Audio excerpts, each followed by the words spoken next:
distinguished guests, fellow environmentalists and concerned citizens. It is an honor to address you today on the critical debate on the role of youth in biodiversity conservation. It's me, Gnanashree, 10th class from ZPHS Urandur. జీవ వైవిధ్యం అనేది అన్ని రకాల జీవుల మధ్య ఉన్న వైవిధ్యాన్ని సూచిస్తుంది. ఇది మన భూమిపై ఉన్న అన్ని రకాల జీవుల కలయికను సూచిస్తుంది.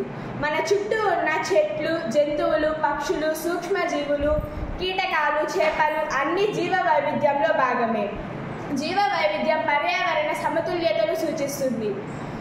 ఒక జాతి అంతరించిపోతే అది మొత్తం ఆహారపు గొలుసును ప్రభావితం చేస్తుంది. అలా అంతరించిపోతున్న జాతులకు ఉదాహరణ పిచ్చుకలు, dodo, Bengal tiger, great Indian bustard, నక్షత్రపు తాబేలు మొదలుగునవి. అడవులను నరికివేయడం వల్ల అక్కడ నివసించే జీవులకు నివాస స్థలాలు కోల్పోతున్నాయి. పారిశ్రామికీకరణ వల్ల వచ్చే కాలుష్యం పెరుగుతుంది. వాతావరణ మార్పు వల్ల అనేక జాతులు అంతరించిపోతున్నాయి. అతిగా వేటాడడం వల్ల అనేక జాతులు అంతరించిపోయే ప్రమాదం కలదు. వివిధ రకాలైన కాలుష్యాలు, జనాభా విస్ఫోటనం, మృతికా క్రమక్షయం, నేల క్షీణత మరియు ఆక్రమణ జాతులు. జీవ వైవిధ్యం కాపాడటంలో యువత కీలక పాత్ర పోషిస్తుంది.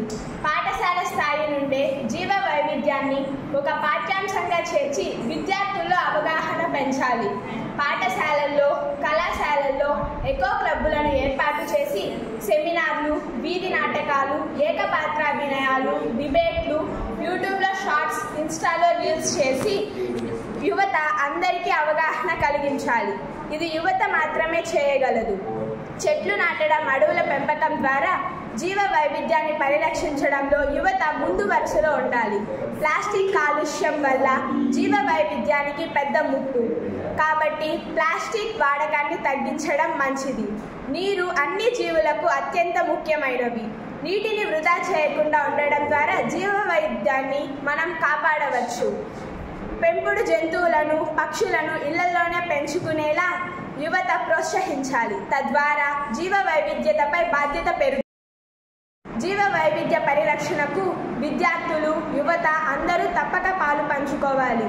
అది తమ బాధ్యత అని కొంతమంది వాదన. జీవ వైవిధ్య పరిరక్షణకు ప్రభుత్వాలు, స్వచ్ఛంద సంస్థలు, ఎకో క్లబ్బులు ఉండగా యువతకు దీనితో ఏం పని? అది అనవసరంగా తమ చదువు, కెరీర్ ఫనంగా పెట్టడం మంచిది కాదు అని మరికొంతమంది వాదన. ఈ రెండు వాదనలను ఏకీభవించను. ఎందుకంటే జీవ వైవిధ్య పరిరక్షణకు ప్రభుత్వాలు, స్వచ్ఛంద సంస్థలు, ఎకో క్లబ్బులకు యువత తోడైతే మనం 100% జీవ వైవిధ్యాన్ని కాపాడవచ్చు. అది నా వాదన. ఇదే వాస్తవం కూడా.